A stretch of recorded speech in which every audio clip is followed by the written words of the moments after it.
معزز حضرات، بزرگوں اور دوستوں، اللہ وحدہ لا شریک کا کرم ہوا، اس کا احسان ہوا، اس کی مہربانی ہوئی، اس پروردگار کی درگاہ نوازی ہے۔ اس وحدہ لا شریک نے ہم سب کو صحت و عافیت کے ساتھ بارگاہ خداوندی میں حاضر ہونے کی اللہ نے توفیق بخشی۔ دعا فرمائے اللہ پاک ہم سب کے حاضری کو بے انتہا قبول فرمائے۔ جتنی دیر ہم مسجد میں بیٹھے رہے، اللہ کے گھر میں بیٹھے رہے، قال اللہ قال رسول کی باتوں کو، قرآن و حدیث کی باتوں کو خوب عمل کرنے کی توفیق عنایت فرمائے۔ معزز حضرات، آپ اپنا تھوڑا سا قیمتی وقت جو سرمایہ ہے یہ لے کر مسجد آتے ہیں۔ ہم سب مسجد میں اللہ کے گھر میں آ کر اور اس وحدہ لا شریک کے سامنے سجدہ شکر دوگانہ نماز ادا کرنے کی اللہ نے جو توفیق دی ہے، اس وحدہ لا شریک کا کروڑوں کروڑوں احسان۔ یہ نعمت عظمیٰ، یہ نعمت جلیلہ اور یہ نعمت بے کرا اللہ کے طرف سے اللہ سارے امت مسلمہ کو نصیب فرمائے۔ جو ہمارا وقت ہے جہاں لگانا تھا ہم وہاں پر نہیں لگا پائے، جہاں نہیں لگانا تھا وہاں ہمارا وقت گزر رہا ہے، جہاں لگانا تھا وہاں ہمارا وقت اور مکمل طور پر نہیں لگ رہا ہے۔ تو میرے بھائیوں، ہمیں چاہیے جہاں ہمارا ایمان سلامت ہو، جہاں ہماری ایمانی حرارت باقی ہو، جہاں ہمارا ایمان کے اندر خوب تیزی کے ساتھ بڑھوتری ہو، وہاں پر اپنے آپ کو بٹھانے کی ہم کوشش کرنا چاہیے۔ جہاں ہمارا ایمان خطرے میں ہے، جہاں ہماری آخرت اور اس کا کوئی ٹھکانہ نہیں ہے، تو ایسی جگہ سے اپنے دامن کو جھٹک کر بازو کنارہ کر لینا یہ عقل مندی کی علامت ہے۔ حدیث میں آتا ہے، آقائے دو جہاں حضور کونین حضرت رسول اللہ صلی اللہ علیہ وسلم نے فرمایا، اللہ کو سب سے زیادہ پسندیدہ جو مقامات ہیں وہ مساجد ہیں۔ سب سے زیادہ پسندیدہ جو جگہ اللہ کو، وہ اللہ کا گھر مسجد ہے۔ جب پسند کی بات آئی تو ناپسند کی بات بھی آنا چاہیے۔ حضور کونین حضرت محمد مصطفیٰ صلی اللہ علیہ وسلم فرماتے ہیں، اللہ کو ناپسندیدہ جو جگہ ہے وہ بازار ہے۔ اب ہم دونوں کو ملا کر دیکھیں اور اپنے دل میں ٹٹول کر دیکھیں، ہمارا دل کس طرف مائلان ہو رہا ہے، ہمارا دل کس طرف جھکا جا رہا ہے، ہمارا دل کس طرف بیٹھنے کے لیے تیار ہو رہا ہے۔ ہر آدمی کا دل مسجد میں لگ رہا ہے یا بازار میں لگ رہا ہے؟ ہر آدمی کا دل مسجد میں اپنے آپ کو بٹھانے کی کوشش میں ہے یا بھاگ کر باہر نکلنے کی کوشش میں ہے؟ ہر آدمی پہچان دے، ہر آدمی اپنا محاسبہ کر کے غور کرے، ہمیں بات سمجھ میں آ جاتی ہے۔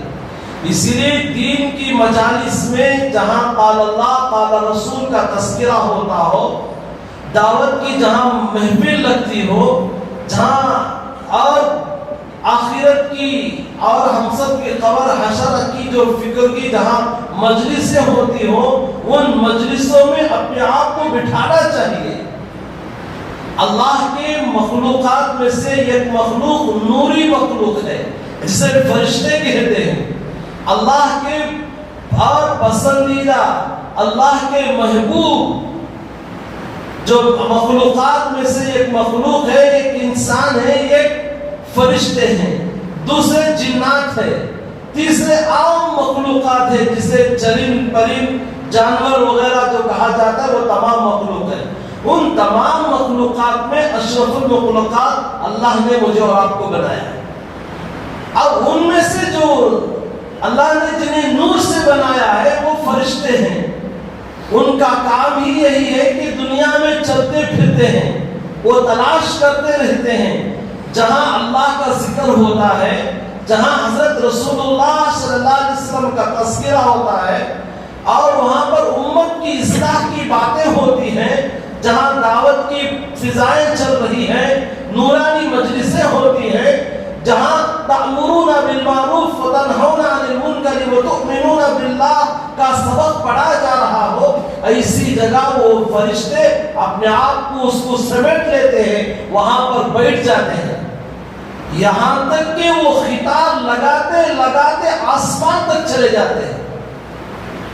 اتنا بڑا فائدہ ہو رہا ہو، وہ نوری مخلوق جنہیں نور سے بنایا ہے اللہ نے، وہ فرشتے اس مجلس کو گھیر لیتے ہیں، سکینہ نازل ہوتا ہے اللہ کے طرف سے اس مجلس میں، دین کی مجلس میں بیٹھنے والوں پر اللہ کے خاص انوارات ان پر ہوتے رہتے ہیں۔ ایسے وقت میں میرے بھائیوں ہمیں چاہیے ان مجلسوں میں اپنے آپ کو بٹھائیں، اپنے آپ کو بیٹھنے کے عادی بنائیں۔ اللہ پاک ان مجلس میں بیٹھنے والوں پر کیا اعلان فرماتے ہیں؟ اللہ فرماتے ہیں ہم ان تمام مجلس میں بیٹھنے والوں کی مغفرت کا اللہ پاک اعلان کرواتے ہیں۔ دعا فرمائیں اللہ ہم سب کو ایسی نورانی مجلسوں میں، محفلوں میں، مجالس میں کثرت کے ساتھ اللہ مجھے اور آپ کو بیٹھنے کی توفیق عطا فرمائے۔ عزیزوں ہمیں چاہیے، ابھی میں نے قرآن پاک کی ایک آیت تلاوت کی، اللہ اس میں بیان فرماتے ہیں ہر چیز کی ایک عبادت کا ایک مغز ہوتا ہے، ہر چیز کا اللہ نے ایک معیار رکھا ہے، ایک آلہ رکھا ہے، ان تمام چیزوں کو اپنی اپنی جگہ اللہ نے فٹ کر لیا ہے۔ نماز کو اتنی جگہ آپ 5 وقت میں، فجر میں اذان ہوگی فجر پڑھیے، ظہر میں اذان ہوگی ظہر کی نماز، عصر کی، مغرب کی، عشاء کی، تہجد کی نماز، اشراق، اوابین، چاشت کی نماز، صلاۃ التسبیح کی نماز، نوافل ہیں۔ ایک جگہ فرض کا مقام ہے، دوسری جگہ واجب کا مقام ہے، تیسری جگہ سنت مؤکدہ کا درجہ ہے، چوتھی جگہ سنت غیر مؤکدہ کا درجہ ہے۔ اس کے بعد نوافل ہیں، آپ جتنا پڑھیں اپنا ذخیرہ آخرت کا بنا لیں گے آپ۔ حضرت نبی پاک صلی اللہ علیہ وسلم نے بیان فرمایا میری امت تم کو چاہیے کہ اپنے پاس کچھ نوافل کا ذخیرہ بھی اکٹھا کر کے رکھ لو، کام آئے گا۔ ایک وقت ہوگا اس وقت میں تم کو نیکیوں کی ضرورت ہوگی، اس وقت میں تمہیں اعمال حسنہ اعمال سیئات تولے جائیں گے، اس وقت میں جب تمہارے فرائض میں کمی ہوگی اللہ پاک اس نوافل کو اٹھا کر اس میں بھرتی کریں گے، تمہاری ضرورت کی کام ہوگی آخرت میں، اس کو ایک ذخیرہ بنا کر رکھ لو۔ لیکن ہمارے پاس وقت ہی کہاں ہے، فرض پڑے اٹھ کر بھاگ کر چلے جاتے ہیں، سنت مؤکدہ کا خیال نہیں رہتا، سنت کا اور غیر مؤکدہ اس کا بھی خیال نہیں رہتا، کبھی وتر وہ بھی پڑھتے نہیں پڑھتے، فرائض پڑھے بھاگ کر سب نکل کر چلے گئے۔ سنتوں سے محبت ہونی چاہیے، سنتوں سے لگاؤ ہونی چاہیے۔ میرے بھائیوں ہم سب کو ان پر پابندی کے ساتھ پڑھیں گے، ادا کریں گے، اللہ پاک ایک نور عطا فرمائیں گے، ایک ایسا سکینہ نازل فرمائیں گے۔ خدا کرے اللہ ہم سب کو وہ تمام انوارات اللہ ہم سب کے اندر نصیب فرمائے۔ تو میرے بھائیوں میں کہہ رہا تھا کہ اللہ قرآن مجید میں بیان فرماتے ہیں ان اللہ وملائکتہ یصلون علی النبی یا ایھا الذین آمنوا صلوا علیہ وسلموا تسلیما۔ پورے قرآن مجید کی آیات میں ایک واحد آیت ہے جس میں قرآن مجید کی یہ آیت کا جو لفظ ہے، جہاں جہاں بھی قرآن مجید کی یہ آیت شروع ہوتی ہے یا ایھا الذین آمنوا استعینوا، یا ایھا الذین آمنوا اتقوا اللہ، یا ایھا الذین آمنوا اصبروا، اللہ پاک نے آیت کے شروع میں یا ایھا الذین آمنوا کا لفظ لایا ہے۔ پورے قرآن مجید میں ایک واحد آیت ہے جس میں اللہ پاک درمیان سے شروع کر رہے ہیں یا ایھا الذین آمنوا۔ بڑا مبارک بڑی مبارک آیت ہے یہ. اللہ فرماتے ہیں ان اللہ و ملائکتہ، اللہ فرماتے ہیں اللہ نے انسان کو پیدا کیا اور انسان کو موت دے گا، اور اللہ پاک آسمان بنایا ہے، زمین کی دھرتی بنایا ہے، اللہ پاک نے اور نوری مخلوق ناری مخلوق بنایا ہے، بیماری صحت تمام چیزوں کو اللہ بناتے ہیں، ختم بھی کرتے ہیں. کسی چیز کا اللہ نے یہ نہیں کہا میں بھی انسان بناتا ہوں تم بھی انسان بناؤ، میں بھی موت دیتا ہوں تم بھی موت دو، میں ہی سورج نکالتا ہوں تم بھی سورج نکالو. اللہ نے ایک چیز میں اللہ نے فرمایا ان اللہ، اللہ یہاں لفظ تاکید لے کر آئے ہیں، ان اللہ بے شک اللہ و ملائکتہ یصلون علی النبی، اللہ فرماتے ہیں ان اللہ و ملائکتہ یصلون علی النبی. اے میرے بندو، اے میرے کلمہ پڑھنے والوں، اے توحید کے فرشتوں سنو، اللہ فرماتے ہیں میں خود درود شریف پڑھتا ہوں، میں خود درود بھیجتا ہوں میرے نبی پر، درود و سلام بھیجتا ہوں. میرے بندو کلمہ پڑھنے والوں تم بھی کیا کرو، میرے نبی پاک حضرت محمد مصطفیٰ صلی اللہ علیہ وسلم پر تم بھی درود بھیجا کرو، تم بھی درود و سلام پڑھا کرو. ایک اللہ نے خود کہا، پھر اس کے بعد فرمائے وہ ملائکت ہوں، میں خود کرتا ہوں، میرے فرشتے بھی کرتے ہیں. میرے بندو تم کو چاہیے تم بھی کرو ایک کام. میرے بھائیو درود و سلام ایک ایسی چیز ہے، درود پاک ایک ایسا عمل ہے، دنیا میں بھی نجات ہے، آخرت میں بھی نجات ہے. میرے آقا حضرت نبی پاک صلی اللہ علیہ وسلم پر اتنی جانثاری کیوں ہے؟ آپ پر اتنا درود کیوں پڑھنے کے لیے حکم کیا گیا؟ میں آگے کو اس کا خلاصہ آپ کے سامنے پیش کروں گا. میرے بھائیوں اسی لیے کہ حضرت نبی پاک صلی اللہ علیہ وسلم کے احسانات ہمارے سروں پر بہت سارے ہیں، بہت سارے ہیں. آپ کی احسانات کے سائے تلے امت دبی ہوئی ہے. ہزاروں احسانات حضرت رسول اکرم صلی اللہ علیہ وسلم کے ہم سب پر ہیں، ہمارے ماں باپ پر ہیں، ہماری اولاد پر ہیں، تا قیامت تک آنے والے نسل انسانوں پر. اللہ کے نبی حضرت نبی پاک صلی اللہ علیہ وسلم کے احسانات بے کران ہیں. ہم سب کو چاہیے تو حضرت نبی پاک صلی اللہ علیہ وسلم ایک حدیث میں بیان فرماتے ہیں، رمضان والی حدیث ہے، جب جب بھی رمضان آتا ہے یہ حدیثوں کو باقاعدہ پڑھایا جاتا ہے، سنایا جاتا ہے. پیارے نبی صلی اللہ علیہ وسلم پر ممبر پر تشریف لے جا رہے تھے، ایک سیڑھی پر آپ نے قدم مبارک رکھا، جبرائیل امین اللہ کے مقرب فرشتوں میں سے، اتنا بڑا اونچا مقام ہے اس فرشتے کا، اتنا بڑا رتبہ ہے اس فرشتے کا. وہ فرشتے کا کام ہی ہے پیغامات لے کر آنا، پیغمبروں کے پاس سنا کر چلے جانا، اللہ کا حکم لے کر آنا، اللہ کا حکم لے کر جانا. اس فرشتے کی ذمہ داری ہے. اتنا عظیم فرشتہ اپنا ایک بازو کھول دے، مشرق سے مغرب تک اس فرشتے کے بازو اور پر میں پوری دنیا چھپ جائے، اور ایک بازو کھولے یہ دنیا سے لے کر اس دنیا تک پوری دنیا اس فرشتے کے پر میں آ جائے. اتنا عظیم فرشتہ، اتنا مقرب فرشتہ کھڑا ہے، عرض کر رہا ہے. امام الانبیاء، محبوب کبریا، سرور کونین حضرت رسول اللہ صلی اللہ علیہ وسلم سے التجا کرتا ہے، آپ آمین کہیے، ہم بد دعا کریں گے. اللہ اکبر. فرشتہ کیا کم تھا، اتنا بڑا مقام والا فرشتہ بد دعا کر رہا ہو. سارے اماموں کے امام، سارے نبیوں کے سرتاج، سارے غریبوں کے غمگسار، امت کے رہبر، امت کے مشفق، میرے اور آپ کے آقا شافی محشر میرے حضرت نبی پاک صلی اللہ علیہ وسلم اس بد دعا پر آمین کہیں. آپ ہاتھ سیدھے پکڑ کر سوچئے کیا وہ بد دعا قبول ہو سکتی ہے؟ نہیں ہو سکتی ہے، ضرور قبول ہو سکتی ہے. ایک مدینے کا ماحول، مسجد نبوی جیسی مقدس سرزمین، دوسرا عظیم فرشتہ، تیسرے اللہ کے نبی حضرت رسول اللہ صلی اللہ علیہ وسلم اب یہ دعا تو اور اتنی سخت کر دی، مضبوط اور مستحکم کر دی، اور اس میں ایک بال کے برابر بھی کیا ہے تصور نہیں کر سکتے یہ دعا قبول ہوگی نہیں ہوگی۔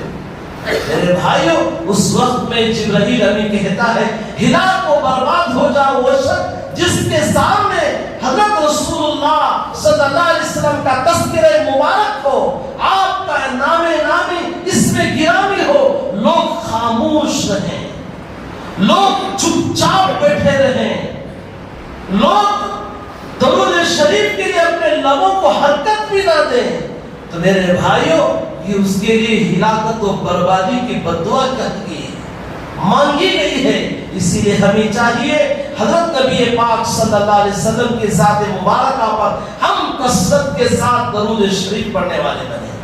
جب کوئی کتاب میں درود شریف لکھتا ہے، جب تک وہ کتاب علامہ آلوسی رحمۃ اللہ علیہ اپنی کتاب میں لکھتے ہیں، حضرت ابو ہریرہ رضی اللہ تعالیٰ عنہ روایت کرتے ہیں، جب تک وہ کتاب میں وہ وقت کے اندر درود نبی کا نام رہے گا، اس وقت تک وہ فرشتے باقاعدہ اس پر کیا کرتے ہیں، دعا کرتے رہتے ہیں اس آدمی کے لیے جس نے درود شریف لکھا ہے۔ بتائیے ہمارے فضائل اعمال میں حضرت مولانا زکریا صاحب رحمت اللہ علیہ اور مستقل یہ آپ نے ایک رسالہ ایک بات باندھا ہے فضائل درود شریف کا، ایک فضائل رمضان کا، فضائل ذکر کا، فضائل دعوت و تبلیغ کا، فضائل حکایت الصحابہ کا اور فضائل نماز کا، یہ تمام چیزوں کو بنا کر اس فضائل اعمال کو منظر عام پر پیش کیا۔ حالانکہ ایک سمندر تھا، وہ سمندر کو اٹھا کر کوزے میں لا کر پیش کر دیا ہے، لو پی لو، اب بھی ہم نہ پی لیں، اب بھی ہم نہ اٹھا لیں، ہماری نادانی ہے، ہماری کم ظرفی ہے میرے بھائیوں۔ اور اللہ پاک حضرت مولانا زکریا صاحب رحمت اللہ علیہ دعا کرے اللہ پاک حضرت کی قبر کو نور سے منور فرما دے۔ آج بھی وہ مدینہ منورہ میں اور ریاض اور اللہ پاک نے جنت البقیع میں آرام کرنے کا موقع اللہ پاک نے حضرت کو عطا فرمایا۔ مدینہ منورہ کی وہ مبارک قبرستان میں حضرت آرام فرما رہے ہیں۔ کیسی بابرکت زندگی تھی حضرت کی میرے بھائیوں، ایک ایک حدیث کو اتنا محتاط بنا کر لکھا، اتنا ادب احترام کے ساتھ لکھا اس کتاب کے اندر، جبھی جا کر یہ کتاب اللہ پاک نے اتنی قبولیت دی ہے، اتنا قبول فرمایا ہے، کیا گاؤں کیا خریا کیا شہر کیا آبادی کیا غیر آبادی، ہر جگہ یہ کتاب اللہ پاک نے اس کتاب کو قابل قبول فرما لیا، اتنی مقبولیت دی ہے اس کتاب۔ اس کتاب کو اپنی زندگی میں داخل کرو، اس کتاب کو بار بار پڑھتے رہا کرو، اس کتاب کی تعلیم ہر گھر میں ہونی چاہیے۔ تو میرے بھائیوں ہمیں کتاب میں کہہ رہا تھا درود شریف کے متعلق پیارے نبی حضور علیہ الصلوۃ والسلام فرماتے ہیں جو کثرت کے ساتھ درود شریف پڑھے گا کل قیامت کے دن مجھ سے اتنا قریب ہوگا، میرا وہ امتی اتنا قریب ہوگا جس طرح شہادت کی انگلی آپ علیہ الصلوۃ والسلام نے درمیان کی انگلی دونوں انگلیوں کے درمیان کا فاصلہ کر کے دکھایا، دیکھو میری امت سنو اور دیکھو دو انگلیوں کے درمیان جتنا فاصلہ ہے میرے اس امت کا اتنا قربیت کے ساتھ فاصلہ ہوگا جو کثرت کے ساتھ درود شریف پڑھے گا۔ میرے بھائیوں حدیث میں آتا ہے فضائل اعمال میں شیخ نے لکھا ہے جو درود شریف دور سے پڑھتا ہے اللہ ایک فرشتے کو متعین کرتے ہیں، وہ فرشتہ یہاں سے لے کر درود مدینے تک لے کر جاتا ہے۔ یہ درود مدینے میں پڑھے گا کوئی آدمی، مسجد نبوی میں جا کر پڑھے گا جہاں نبی کا شہر ہے، اور مدینہ پاک میں جا کر پڑھے گا، وہاں پر اللہ کے نبی علیہ الصلوۃ والسلام فرماتے ہیں میں بذات خود اس درود کو سنتا ہوں، جو وہاں سلام پڑھے گا میں اس کے سلام کا جواب بھی دیتا ہوں۔ تو میرے بھائیوں یہاں سے جو پڑھے گا فرشتہ لے کر جائے گا، وہاں جا کر پڑھیں گے، وہاں پر نبی خود سنتے ہیں اور آپ کے سلام کا جواب بھی دیتے ہیں۔ خدا کرے اللہ ہم سب کو مدینے کی حاضری نصیب فرمائے، جو جا کر ہیں بار بار حاضری نصیب فرمائے، زندگی میں ایک ایسا سلام ایک ایسا درود ہمیں پیش کرنے کی اللہ مجھے اور آپ کو توفیق عطا فرمائے جس درود کا جواب حضور علیہ الصلوۃ والسلام سنے، جس سلام کا جواب نبی علیہ الصلوۃ والسلام سلام کا جواب بھی اللہ ہم سب کے مقدر میں نصیب فرما دے۔ ذہن مقدر ہے، ذہن نصیب ہے وہ آدمی۔ اب میں کہہ رہا تھا، اب نبی پاک صلی اللہ علیہ وسلم پر اتنا کثرت کے ساتھ درود کیوں پڑھا جاتا ہے؟ حضرت مولانا عبداللہ معروفی اس دارالعلوم دیوبند کے ایک بڑے مایہ ناز استاد ہیں، حضرت اس کا خلاصہ بیان فرماتے ہیں۔ حضرت نے اپنی کتاب میں لکھا، 4 وجوہات سے حضرت رسول اللہ صلی اللہ علیہ وسلم پر درود پڑھا جاتا ہے۔ 4 وجوہات ہیں جس کے بنا پر نبی پاک صلی اللہ علیہ وسلم پر کثرت کے ساتھ ہم درود و سلام پڑھتے ہیں۔ ایک، خوبصورتی کے اعتبار سے، حسن ہو، خوبصورت ہو۔ دوسرا، ان کے اندر کوئی ایسا کمال ہو جس کمال کو دیکھ کر آپ ان پر گرویدہ ہو، آپ ان پر فدا ہو، جب جا کر آپ ان کی تعریف کرتے ہیں۔ کوئی آدمی خوبصورت ہوگا، آپ اس کے کہتے ہیں آپ بہت اچھے ہیں، آپ کا چہرہ، آپ کا حسن ہمیں بھا گیا ہے، اس لیے ہم چاہتے ہیں آپ کی تعریف کریں، آپ کی گن گائیں، آپ کی ہم کیا کریں، اتنا مدح سرائی کریں۔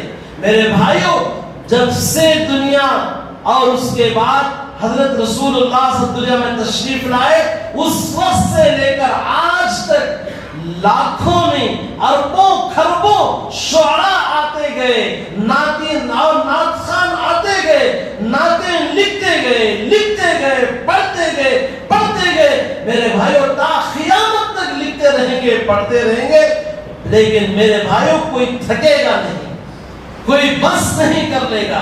اتنا درود و سلام آپ پر پڑھا جا رہا ہے، لکھا جا رہا ہے، آپ کی مدح سرائی اور کی جا رہی ہے۔ میرے بھائیوں، ایک آپ حسین و جمیل ہو، دوسرا ان کے اندر ایسا حسن و کمال ہو، ایسا ان کے اندر کوئی ایسی صفت ہو جو اور کسی میں نہ ہو، تیسری ایسا آپ کا خاندان حسب نسب ہو جس کی وجہ سے آپ پر درود شریف پڑھا جائے، چوتھا آپ کے اندر ایسی کوئی چیزیں ہو اور آدمی کا نہ کرنا پائے، اس کے اندر وہ چیزیں موجود ہو جس کو جا کر 4 وجوہات سے درود شریف کثرت سے پڑھا جا سکتا ہے۔ آئیے میرے اور آپ کے آقا حضرت نبی پاک صلی اللہ علیہ وسلم کس چیز میں کم ہیں؟ کیا آپ کا حسن کم ہے؟ اگر اس پر بات کی جائے گھنٹوں بات کی جا سکتی ہے۔ وہ وقت کم دامنی کی شکایت کرتا ہے۔ میرے بھائیوں، حضرت نبی پاک صلی اللہ علیہ وسلم جیسا حسین خوبصورت نہ دنیا میں آیا ہے، نہ کبھی آئے گا، نہ دنیا میں کبھی دیکھا ہے، نہ کوئی دیکھیں گے۔ حسن یوسف سے پوچھو، اور زلیخا سے پوچھا کسی نے، زلیخا تم نے کیسا ظلم کر رکھا ہے؟ یوسف آئے تو آپ نے یوسف کے حسن سے اتنا اور بے قرار ہو گئے، اتنی بے چین ہو گئے، یوسف کو دیکھنے کے بجائے اور ان کے نظارے کو تم کر رہے تھے، اپنے ہاتھوں میں تم نے سیف رکھا تھا، ایک چاقو رکھی تھی۔ قرآن خود کہتا ہے وَقَطَّعْنَا أَيْدِيَهُمْ فَلَمَّا سَمِعَتْ بِمَكْرِهِنَّ أَرْسَلَتْ إِلَيْهِمْ وَأَعْتَدَتْ لَهُنَّ مُتَّكَئًا۔ اللہ قرآن مجید میں پارے نمبر 12 سورہ یوسف میں بیان کرتے ہیں، زلیخا نے اپنی باندیوں سے کہا، باندی شکایت کرنے لگی، اے زلیخا، ملکہ مصر کی ملکہ تھی تو، اور اتنی بڑی شہزادی، اتنی بڑی ملکہ ہونے کے باوجود ایک ادنا غلام پر فریفتہ ہو گئی، ایک ادنا غلام کے اوپر محبت دل دے بیٹھی۔ زلیخا کہنے لگی، ارے پگلیو، تم کیا سمجھو یوسف کو، آؤ، سب کے ہاتھوں میں سیف دے دیا اور چاقو دے دی۔ جب یوسف سے کہا، حضرت یوسف سے کہا، اے میرے یوسف، صرف گزر جانا، ٹہرنا نہیں، ادھر سے نکل کر ادھر چلا جانا۔ ایک کمرے سے نکلے، دوسرے کمرے میں داخل ہوئے، درمیان میں حجاب میں پردے میں اور مصر کی عورتیں بیٹھی ہوئی تھی، ان کے ہاتھوں میں سیف تھا، ہاتھوں میں چاقو تھی۔ میرے بھائیو، علماء نے لکھا ہے، مفسرین نے اپنی کتابوں میں لکھا ہے وَقَطَّعْنَا أَيْدِيَهُمْ، حسن یوسف کو دیکھ نکلنے کے بعد عورتوں نے سیب کاٹنا بھول گیا اور انگلیاں کاٹنے میں تمیز نہ کری. یہ امتیازیت بھول گئی. ہم انگلیاں کاٹ رہی ہیں, یہ سیب کاٹ رہے ہیں. میرے بھائیوں اب آئیے تھوڑا میں مدینے لے کر چلتا ہوں آپ کو, مدینے کے یوسف کا تذکرہ کرتا ہوں. ایک وقت وہ تھا, اما جان حضرت عائشہ صدیقہ رضی اللہ تعالیٰ عنہ بیان فرماتی ہیں, میرے آقا صلی اللہ علیہ وسلم اتنے خوبصورت تھے, اتنے حسین, اتنے جمیل تھے. آقا علیہ الصلوۃ والسلام کے بارے میں اما جان فرماتی ہیں, اور یہ گم شدہ اور سوئی کا واقعہ اور کتنے ایسے معجزات تفسیر میں, تاریخ کی کتابوں میں میرے بھائیوں لکھے گئے ہیں. آقا علیہ الصلوۃ والسلام کے بارے میں فرماتی ہیں, اما جان ایک سورج ہے اور دن میں طلوع ہوتا ہے, لیکن میرا آفتاب, میرا سورج مدینے میں رات میں طلوع ہوتا ہے. میرے گھر کی جو اور جگمگاہٹ, میرے گھر کی جو خوبصورتی ہے, میرے گھر کے اندر جو انوارات, نور کی کرنیں پھوٹ پھوٹ کر نکلتی ہیں. اما جان کبھی کپڑا سیا کرتی تھی, سوئی لے کر سیتی, اور اچانک وہ سوئی ہاتھ سے نیچے گر جاتی. اما جان خاموش رہ جاتی, تلاش کرتی نہیں تھی. کیوں؟ آپ حضور علیہ السلام گھر میں آئیں گے, حجرے میں آئیں گے, سوئی خود بخود مل جائے گی. آپ تشریف لاتے, آپ کے آنے کی برکت سے سوئی چمکنے لگتی تھی. اور گم ہو گئی ہے جو سوئی ہے آپ کی کرنوں کی, آپ کے بدن کی وہ برکات سے, آپ کے اندر نکلنے والے وہ انوار کی برکت سے, اور گم شدہ جو سوئی ہے وہ مل جایا کرتی تھی. اما جان اگلی بات بیان فرماتی ہیں, آپ دھاگا سوئی کے ناکھے میں پرانا چاہتی تھی, کبھی پر نہیں جاتا نہیں تھا, تو فوراً اما جان حضور علیہ السلام کے بدن مبارک کے قریب آتی, آسانی کے ساتھ سوئی میں دھاگا پھوڑ لیتی. پڑھیے ایک مرتبہ درود شریف پڑھیے, اللہم صلی علی سیدنا و سیدنا مولانا محمد بارک وسلم. حضرت جابر رضی اللہ تعالیٰ بیان فرماتے ہیں, 14ویں رات کا چاند تھا, چاند 14ویں رات پر خوب آب و تاب کے ساتھ روشنی پھیلا رہا تھا. ایسی روشنی کے درمیان حضرت نبی پاک صلی اللہ علیہ وسلم ایسی جو چادر ہے, اور دھاری دار یمنی چادر, سرخ چادر آپ کے بدن مبارک پر تھی, آپ کے بدن مبارک پر وہ چادر پڑی ہوئی تھی. حضرت جابر رضی اللہ تعالیٰ فرماتے ہیں, میں کبھی حضرت رسول اللہ صلی اللہ علیہ وسلم کو دیکھتا, کبھی چاند کو دیکھتا, کبھی آپ کو دیکھتا, کبھی چاند کو دیکھتا. میں یہ دیکھتا تھا چاند کے اندر کچھ کمی ہوگی یا آپ کے اندر کچھ کمی ہوگی, لیکن قسم اللہ رب ذوالجلال کی, چاند کے اندر مجھے کچھ کمی محسوس ہو رہی تھی, لیکن امام الانبیاء محبوب کبریا حضرت نبی پاک صلی اللہ علیہ وسلم کے اندر کوئی نقطہ, کوئی کمی اللہ نے آپ کے اندر وہ رکھی نہیں. اور علماء نے لکھا ہے آپ کو اللہ نے ایسے بنایا تھا جیسے آپ چاہتے تھے ویسے اللہ نے آپ کو بنا دیا. جیسے آپ چاہتے تھے اللہ نے ویسے آپ کو حسین و جمیل بنا دیا. اور آگے بڑھ کر تفسیر کے اندر لکھا ہے, حضرت حسان ابن ثابت رضی اللہ تعالیٰ عنہ کو حضرت نبی علیہ السلام ممبر پر بٹھا کر آقا علیہ السلام کہتے, حسان کچھ اشعار پڑھو. حضرت حسان ابن ثابت رضی اللہ تعالیٰ وہ واحد صحابی ہیں, حضور علیہ السلام نیچے بیٹھے ہوتے, حسان ممبر پر بیٹھ کر آقا علیہ السلام کی مدح سرائی کہا کرتے تھے. کہا لم ترقت عینی, اور عربی اشعار پڑھا کرتے تھے. اللہ پاک نے آپ کو ایسے بنایا ہے نہ دنیا میں کبھی کوئی دنیا نے نہ دیکھی ہے نہ دیکھے گی. آپ دنیا میں ایسے آئے جیسے 14ویں رات کے چاند, اور آپ علیہ السلام کے بارے میں جب مدینے میں آپ داخل ہوئے, مدینے کی لڑکیاں یہی کہا تھا, طلع البدر علینا وجب الشکر علینا.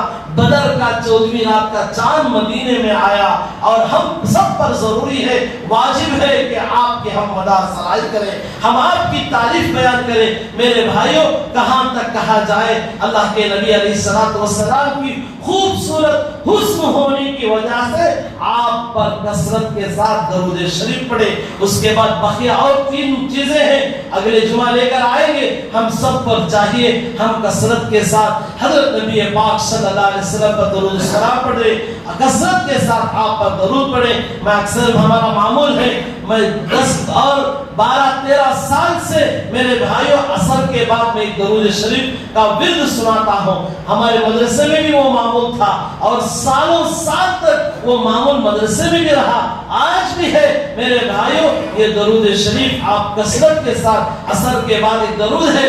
حضرت ابو ہریرہ رضی اللہ تعالیٰ روایت کرتے ہیں عصر کے بعد جو درود شریف 80 مرتبہ پڑھتا ہے 80 سال کے گناہ معاف ہوتے ہیں. ماشاءاللہ اللہ کا شکر ہے. کئی لوگ بیٹھتے ہیں پڑھتے ہیں, کئی لوگ اٹھ کے چلے جاتے ہیں. میں سمجھتا ہوں جو درود نہ پڑھے وہ جنت کا راستہ بھی بھول جاتا ہے. کثرت کے ساتھ درود شریف کو مکمل اپنی زندگی میں داخل کرو. داخل کریں گے دنیا میں بھی کامیابی ملے گی, آخرت میں بھی کامیابی ملے گی. جس کی دعا قبول ہونا ہو کثرت کے ساتھ درود شریف پڑھو, اس کی دعا ضرور قبول ہوگی, وہ مستجاب الدعوات بن جائے گا. اگلے اور علماء نے لکھا ہے میرے بھائیوں نبی پاک صلی اللہ علیہ وسلم کی شفاعت چاہتے ہو درود شریف کثرت سے پڑھو. اور آگے کی بات ہے میرے بھائیوں آقا علیہ الصلوۃ والسلام کی جتنا مدح سرائی کریں گے میرے بھائیوں, اور موت سے پہلے کوئی آدمی نبی پاک صلی اللہ علیہ وسلم کو اور خواب میں دیکھنا چاہتا ہے, ہم آپ کو ایک وظیفہ سناتے ہیں. میرے بھائیوں کون کون آقا علیہ الصلوۃ والسلام کو موت سے پہلے اگر آپ کی دیدار خواب میں دیکھنا چاہتا ہے تو میرے بھائیوں تھوڑا ہاتھ اٹھائے, کون کون دیکھنا چاہتا ہے. اللہ ہم سب کو آقا علیہ الصلوۃ والسلام کی زیارت نصیب فرمائے. ہر جمعہ 1000 مرتبہ درود شریف پڑھو انشاءاللہ ثم انشاءاللہ. حضرت مولانا زکریا صاحب رحمت اللہ علیہ کئی علماء نے اس کی تائید کی ہے, کئی علماء نے اس کی تائید کی ہے. جو شخص امت محمدیہ میں ہر جمعہ 1000 مرتبہ درود شریف پڑھے گا موت سے پہلے حضرت نبی پاک صلی اللہ علیہ وسلم کو وہ خواب میں ضرور زیارت کر لے گا, دیدار کر لے گا. ایک شاعر کہتا ہے جس دن آپ کی دید ہوگی, جس دن آپ کی دید ہوگی اس دن ہماری عید ہوگی. اے جنت میں مانتا ہوں تیرے اندر ظہور و غلمان ضرور ہے, میرے دل کا طواف کر, میرے دل میں حضور مدینہ رہتے ہیں صلی اللہ علیہ وسلم. میرے بھائیوں جاتے ہوئے مسجد کے تعمیری کامات چلتے رہتے ہیں, جاتے ہوئے تعمیر اور اس میں اپنا حصہ لگاتے ہوئے جائیں. اللہ پاک سب کے دینے کو بے انتہا قبول فرمائے. آمین. وآخر دعوانا الحمدللہ رب العالمین.